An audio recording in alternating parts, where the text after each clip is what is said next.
Choice Hotels get you more for your money so you can maximize any road trip. And as your vacation maximizationer, I'm going to make sure you hear the maximum sizzle of Comfort Inn's free hot breakfast. Let's get real close. Maximum apple. Now that's fresh crispimization. Maximum waffle. Hear that crunch. And that's maximum coffee. Oh yeah, that's the pour I'm talking about. Breakfast maximized before hitting the road. Check into more. Book direct at choicehotels.com. Starting a business can seem like a daunting task, unless you have a partner like Shopify. They have the tools you need to start and grow your business. From designing a website to marketing to selling and beyond, Shopify can help with everything you need. There's a reason millions of companies like Mattel, Heinz, and Allbirds continue to trust and use them.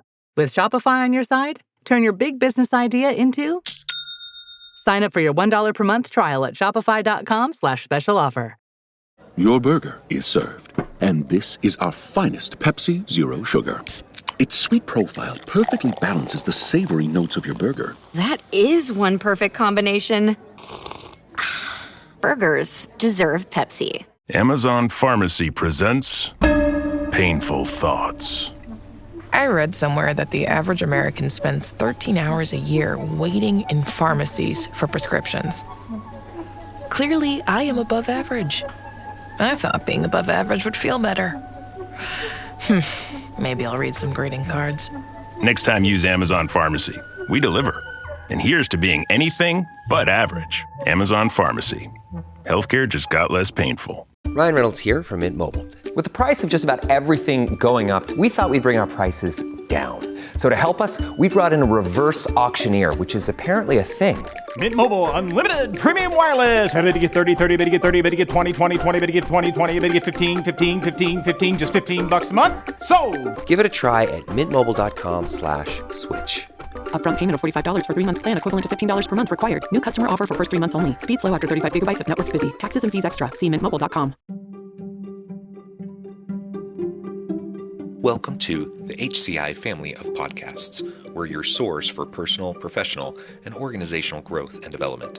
We share our own original research, explore industry trends, and interview executives and thought leaders from across the globe. Join us for practitioner-oriented content around all things leadership, HR, talent management, organizational development, and change management. Maximize your personal and organizational potential with the HCI family of podcasts. Maria Kellis, welcome to the conversation today. Well, thank you so much for having me. It's a pleasure to be here. It's a pleasure to be with you. You're joining us from the San Francisco area. I'm south of Salt Lake City in Utah. And today we're going to be talking about aligning your career with your personal goals. This is a really important topic. I think we all strive to find meaning and purpose in the work that we do. We spend so much of our waking hours doing work, in our careers. And, for many of us, it's by far the vast majority of our waking hours that we're spending in the workplace. So we want it to matter. And part of that, I think just really falls on the foundation of what are our values? Do we know what those values are? And are we able to find alignment with what we're doing? And I don't want to disparage anybody. I don't think there's any dishonorable work. I think if you're putting food on the table, if you're putting a roof over your head, and if you're taking care of your family, I think that's honorable. I think that's fantastic. But whenever possible, if you can find work that brings out your passions and that can align directly with your values, I think that's all the better. I think that's going to bring out the best in you, and it's going to be the best for you, your team, and your organization. So we're going to explore this together today, and I'm excited to have a chance to chat with you. As we get started, I wanted to share Maria's bio with everybody. Maria Kellis is a celebrated strategist, mentor, and business consultant, blending technology and spirituality to help individuals and organizations realize their full potential. With a background in both tech startups and spiritual healing, Maria has forged a unique perspective on merging both worlds, empowering individuals to work in alignment with their values and purpose. Over the years, she has collaborated with various companies, assisting in their growth while ensuring well-being remains a focal point. Again, I think that's fantastic. I think that's really important that we keep all aspects and our holistic well-being in mind as we pursue our life's goals. Maria, anything you would like to add by way of your background or personal context before we dive on in further? I absolutely. And it's interesting. Today, I am in San Francisco as I'm talking to you. And usually I live around the world. Running a business comes with a lot of what ifs. But luckily, there's a simple answer to them: Shopify. It's the commerce platform behind millions of businesses, including Thrive Cosmetics and Momofuku. And it'll help you with everything you need. From website design and marketing to boosting sales and expanding operations, Shopify can get the job done and make your dream a reality. Turn those what ifs into... Sign up for your $1 per month trial at shopify.com/special offer. This episode is brought to you by Indeed. When your computer breaks, you don't wait for it to magically start working again. You fix the problem. So why wait to hire the people your company desperately needs? Use Indeed's sponsored jobs to hire top talent fast. And even better, you only pay for results. There's no need to wait. Speed up your hiring with a $75 sponsored job credit at Indeed.com/podcast. Terms and conditions apply. This episode is brought to you by Greenlight. Get this. Adults with financial literacy skills have 82% more wealth than those who don't. From swimming lessons to piano classes, us parents invest in so many things to enrich our kids' lives. But are we investing in their future financial success? With Greenlight, you can teach your kids financial literacy skills like earning, saving, and investing. And this investment costs less than that after-school treat. Start prioritizing their financial education and future today with a risk-free trial at greenlight.com/Spotify. Greenlight.com/Spotify. This episode is brought to you by Polestar. There's only one true way to experience the all-electric luxury SUV Polestar 3, and that's to take a test drive. It can go from 0 to 60 in as little as 4.8 seconds with the dynamic handling of a sports car. But to truly understand how it commands the road, you need to be behind the wheel. Up to 350 miles of range, the 3D surround sound system by Bowers & Wilkins. It's all something you have to experience to believe. So book your test drive for Polestar 3 today at polestar.com. If you went on a road trip and you didn't stop for a Big Mac or drop a crispy fry between the car seats or use your McDonald's bag as a placemat, then that wasn't a road trip. It was just a really long drive. Ba-da-ba-ba-ba. At participating McDonald's.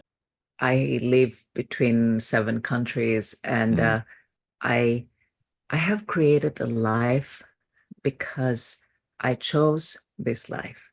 And this is... We often talk about life by design versus life by default. And I have finally gotten to that point in my life where I realized that our values are what makes work fun. And I really want to stress this enjoyment principle in here because it took me all my life to understand. It took me decades to understand this. When we do, I used to think that we do work for work and earning money and being right and doing what is expected of us. And then we do our hobbies and what we enjoy as a side project.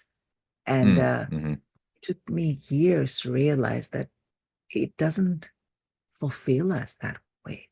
And it becomes draining. It takes part of us. That's what creates disease. That's what creates stress. That's what creates dissatisfaction. When we find and I know it sounds funny to call this alignment, but yes, alignment with our values, with ourselves, with our purpose, with our passions, then we operate in a very different way. Work becomes fun. Work becomes this place that we go to do what we want to do. And then we are not counting the hours for work to be over. We are excited to be where we are. And then the more we align ourselves, the better overall we end up being. Yeah, I love that. And again, just the word alignment is something that's very powerful and meaningful to me. I think in life in general, finding alignment is very important. And whether we're talking about, physically, like skeletal alignment, in terms of posture. I think that's important. And anyone who's ever had any sort of like back pain, how important alignment is in terms of your back alignment. As an example. So finding just alignment in the different aspects of your life is going to be important. And I like that analogy. Finding alignment between your values, finding alignment between your purpose and what you spend your time and energy doing, I think is very meaningful. And I want to highlight what you said. Like, it's taken you decades to get there. This is not something that nobody needs to feel like bad or guilty or shamed or anything like that because they're feeling like they're not there or they haven't arrived or anything like that. I think it's a lifelong journey. Like, we're all trying to find alignment. I think that's kind of in part the purpose of life, is to find alignment. I also think that alignment today might look a little different than alignment tomorrow, for me, because at different points in my life, there are different aspects of my life that require different aspects of me, different stages of life, different stages of my career, different, stages of my family, etc. Life stages, family stages, career stages, etc. And so alignment shifts just like my life stage shifts. And I think it's an ever ongoing process that we practice self-reflection. We try to find that alignment, and just the exercise of trying to better understand who we are, where we're at, where we're going. I think all that's super powerful. And I just love it. So I think going through that process and trying to figure that out is wonderful. You brought up a very important point about everything is shifting. The only constant in life is change. And when it, again, took me a long time to realize that, but we are always, as humans, or at least I used to, always try to hold on to this perfect picture of what life should be like, and trying to get there. And I realized life happens in the moment. It happens, and constantly that moment is shifting. So change is part of life. There's a great wise man called Buckminster Fuller from the last century, and he's talking about something called precession. This idea that bodies in motion always attract what we want. And I knew this, and it took me, again, years to find out something that could show me what that means. Like, so I could put words into it and I could practice, because all these principles that we will talk about today, they're very, sometimes can be esoteric, and they're very deep. And I believe that what people need are very practical applications, tools that they can use today in their lives, so they can be a little bit more in alignment. Because I can tell you, when I started on this journey, people will say, oh, you just need to love yourself more and to be more in balance, and to accept yourself, and I was like, what does that even mean? I don't even know where to begin to start. So when we talk about alignment, what it means is that we know ourselves, we know our value, we are what we say congruent. Congruent means that I know that I like to be healthy. And so that means that when I have the opportunity to do something good for myself, then I choose that. If I have the choice between eating salad or eating a very highly processed meal that is probably full of something that I can't even pronounce, I'm going to choose the salad. And that is many, many choices that I make. So we can choose what is our values. We really choose that. And if it's not our values, we'll know really quickly, because we'll say, well, it doesn't feel good. Well, then it's not aligned. So use yourself as the person, as the measure stick So if being healthy means that you feel good about yourself, then great.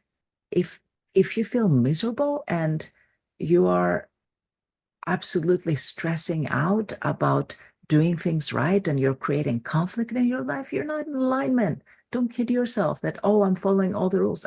You're not doing this right. So go back to what feels right. And we are very smart people. And at the same time, we're human. And this takes care of both of our sides. You were asking me a little bit about my background. Well, I have 3 degrees from MIT, mechanical engineering, the Sloan School of Management, and a joint master's in product development. I even worked at the MIT Media Lab. So I come from a world of exact technology, science, and it took me many, many, many years to understand that there's more to being human than just that, just being smart, just achieving. We now with the AI, and it's a very relevant conversation because AI is just starting. Whatever we were seeing that in the 90s with the internet just starting, we're seeing now with AI just starting. And it's becoming a part of our lives more and more. And it's only going to accelerate. Jobs that we used to suffer through, at least I suffered through a lot of things. Now they happen in 5 minutes with AI. And our job is to find the tools that will help us facilitate and accelerate our menial tasks almost, so we can really be ourselves. So the more we are being asked to be ourselves, well, the more it becomes relevant to know who you are and to be in alignment with yourself, with your principles. People are scared, oh, will AI take over the world and take over my job? The answer is absolutely not. When you're becoming the best version of yourself, the most valuable version of yourself, then AI has nothing on you because it's just a machine. It's almost as if you're asking, well, will the calculator take over my job? Well, if your job was to do addition, probably yes. But if your job was to check numbers and make sure that everything happens correctly, it won't. It cannot, because you're not replaceable. And this is very, very important to realize.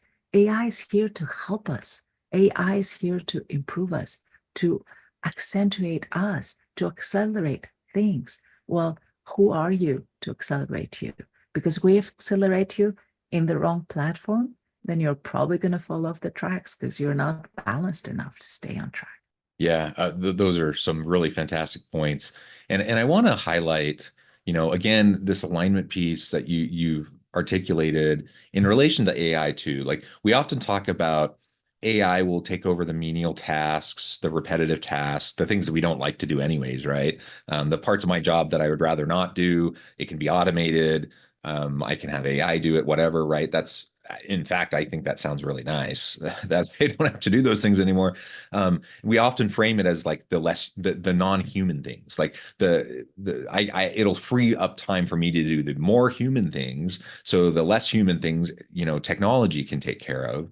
And so I think about like what makes me human, right? And that comes back to these values, like in this alignment. I just yesterday, I forget the gentleman's name, but his book just came out in the US just last week. Atomic Human is the name of the book. It's all about AI and society, and the general premise is exactly this. What does AI mean for the future of humanity and for society, and what piece of humanity is always going to be there that can't be taken over by technology. And that's an ongoing question and debate. And his premise is essentially we have no idea. It's anybody's guess. Like we just don't know. Like he doesn't believe in like the big utopian prognostications. He doesn't believe in the dystopian prognostications. He thinks like we literally have no idea. Like we haven't conceived of what's going to happen in the future due to all these disruptive technologies and the AI disruption. But it all comes back to this innate humanness in this alignment of our values. Bringing it back to the workplace as well. In the academic research and literature around values, there are these constructs that we look at around person organization fit, person job fit, values congruence. These are very specific constructs and terms that we use in the organizational space, in the organizational psychology space, to get at exactly what you're talking about, just specifically in the organizational context. And there's tons of research to back this up. So lots and lots of academic research that shows when you have higher levels of values congruence, work organization fit, person organization fit, team organization fit, etc. Like when that congruence happens, when that alignment happens, it leads to all sorts of more positive outcomes for everybody, for the individual worker, for the team, for the organization, for the customer, for innovation, for, stock value, for like everything, like all the different things that you want to have happen, improve when you have better alignment. Not to mention, just on a human level, the individual has more satisfaction, they find more meaning and purpose, they get more excited, they have more motivation, like all those things. And so there's like, from a business case perspective, like there's zero doubt in my mind that alignment is key. From a human case perspective, there's zero doubt in my mind that alignment is key. Like we want and we need alignment. And so leaders need to be really thinking about this. Like, how do we find alignment? How do we hire for alignment? How do we, once we get people on the team, how do we manage and lead towards alignment? How do we train and do performance management towards alignment? How do we support people to do their own like self-reflective practices towards alignment? All of this, I think, needs to really be at the forefront of what we do as leaders because it matters. It matters a lot. Yeah. I've been in the startup space most of my career, and I always mentor and support new startups, and I'm always involved in spaces. I'm part of this ecosystem where organizations grow. There's a choice point always for somebody. Are we going in this direction or another direction? We were discussing about the difference in the startups in Thailand, for example, where the culture is don't make mistakes, to Vietnam, that is closer to China, where it's go big or go home is the battle principle. And we realized that this means that we are producing more startups Vietnam and in countries where people are willing to replicate this model of go big and go home. There's no shame in failure, just keep doing this. You'll get it right. And even though it sounds really good on paper, in practice, how do you take people who come from a culture that may not reward this risk-taking behavior and still allow them to take risks? And it's by finding the things that matter. So when we find, what does it mean to know yourself? What does it mean to be self-aware? Well, it means that you accept and know your strengths as much as you accept and know your weaknesses. One of my strengths is that I'm very creative. And one of my weaknesses is that I'm very creative. So it means that I love to be challenged. I love to be excited. I love adventure. And at the same time, that means that I get bored very easily because once I master a skill, I'm like, okay, I'm done. Let's go to the next one. And so that means that I have to challenge myself to be creative. I have to introduce new concepts and new ideas. So one of the reasons, for example, I love working with leaders is because every new problem becomes my new problem. And then I get excited again. And then I'm like, well, let's solve that. And so I don't get bored this way. And there's this variability in humans that I find fascinating.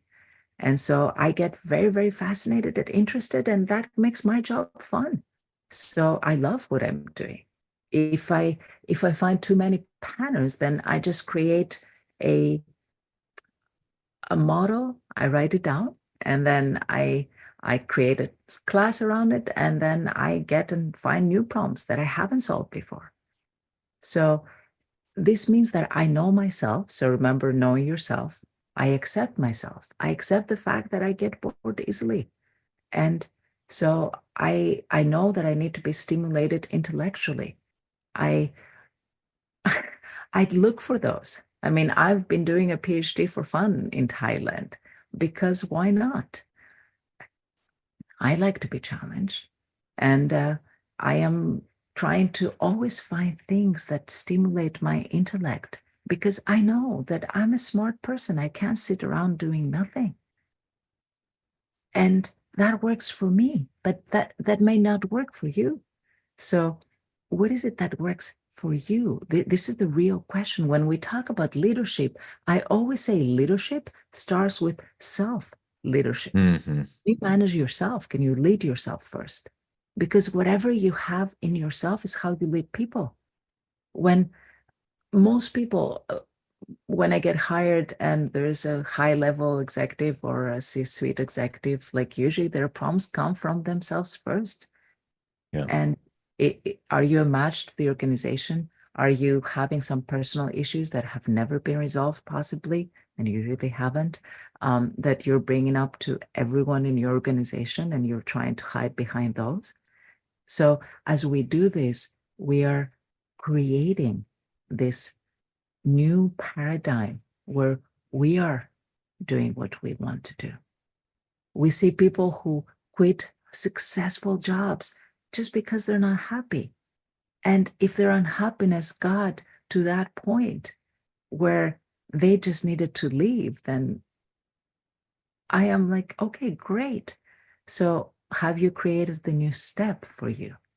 And more than that, we see a lot of people getting sick with weird diseases, right? We have a name for all these diseases that make no sense anymore because we're trying to explain, well, it means that you keep forcing yourself to do something you're not aligned with, and you're trying to justify it, and your body keeps saying no, and you're ignoring it. So eventually your body says, okay, you're not listening, so I'm going to speak louder.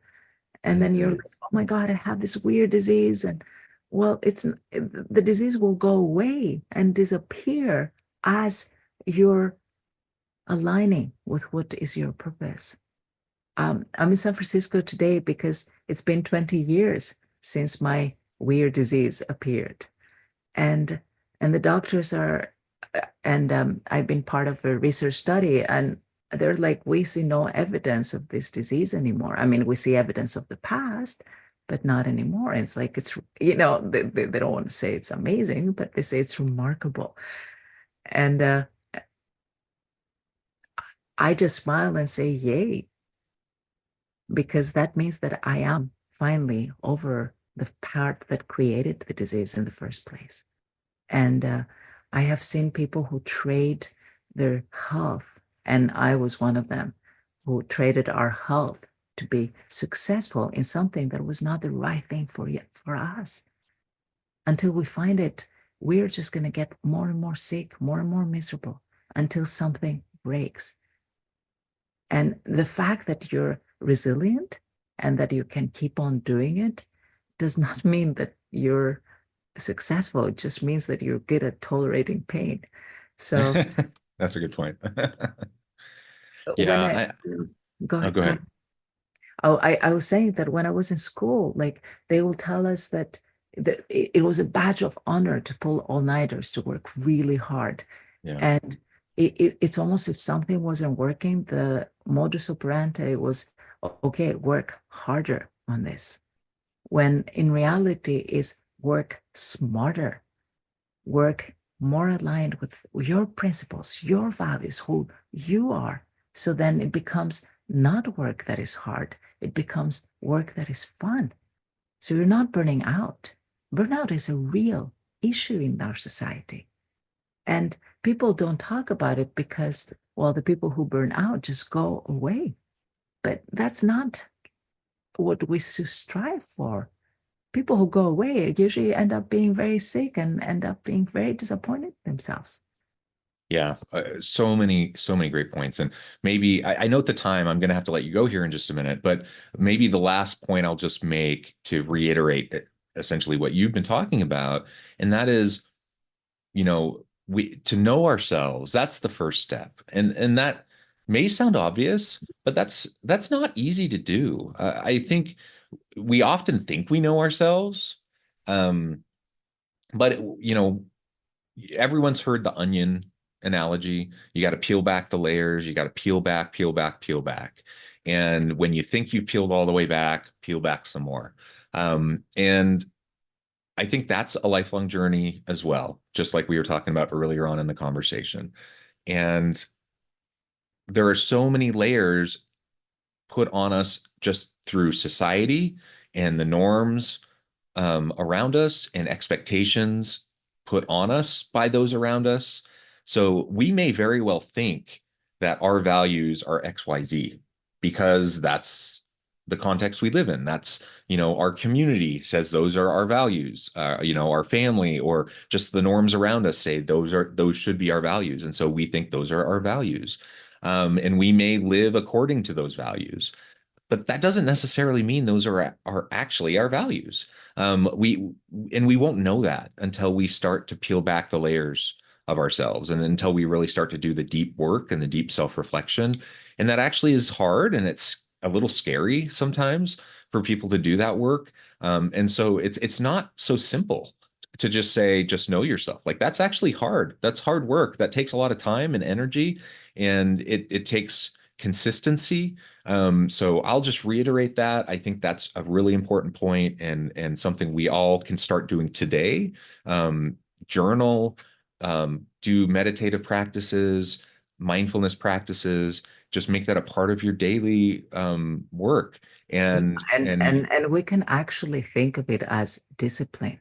Yes. You can actually think of your practice as work. Yeah. When we I know firefighters, for example, or soldiers, part of their work is to work out. Why? Because they know that it's essential for their jobs to be in top shape. Well, what is essential for what your values are? So is it being healthy? Well, for me, being healthy is essential to my work. Like I need to be able to perform in high level around the world. And there's no time when I can be off, especially as a speaker. I can't just be having a bad day and just shut down. So in those times, I need to have practices that allow me to be in the best shape that I can be always. If it may seem easy, but leading a group, for example, for multiple days can be draining because I need to be on and I am the center of attention. So there's no point where I can start like not being present. So this is part of my job. So I consider exercise, I consider mindfulness practices, I consider practices that allow me to be taking care of myself. Even massages, I consider that a part of my job. And I don't feel guilty when I have massages. Part of the reason I live in Asia is because they have the best massage. And I love that. And I am not scared to say, well, you know what? I choose to do that. Very often you will see me like I will have 3-hour massages with a computer. Why? Because I'm working through the massage. Because I'm like, my body needs to be in alignment and I have work to do. And it doesn't mean that it's one or the other. And my massage therapist knows me very well. So then they kind of like work around my schedule. And that's okay. Yeah. Yeah. Excellent. Well, Maria, this has just been a great conversation. Time has flown by. There's so much more we could talk about. We've only scratched the surface here, but as we start to wrap up, I just wanted to give you a chance to share with the audience how they can connect with you, find out more about your work, and then give us the final word on the topic for today.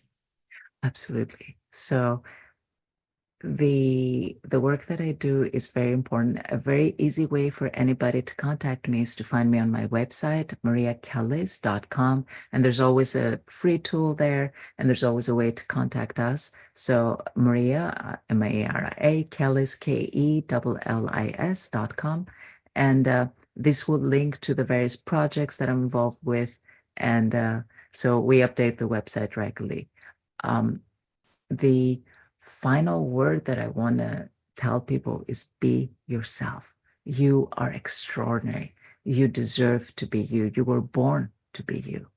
Self-leadership is a principle that is a work that you can and a practice that you can bring into your life and allows you to be the best version of yourself for your company, for your team. When we are leaders, we lead by example more than just our words. If you have kids, you know that kids will copy what you do, not what you say. And so by being you, not just saying the words, by being the words, then you can be the best leader you can be. And that's when we see organizations becoming successful and results becoming extraordinary. So be extraordinary, because that will translate to your team being extraordinary, your work being extraordinary, your performance being extraordinary. I love it. Maria, thank you so much. I encourage the audience to reach out, get connected, find out more about what Maria can do for you. And as always, I hope everyone can stay healthy and safe, that you can find meaning and purpose at work each and every day. And I hope you all have a great week.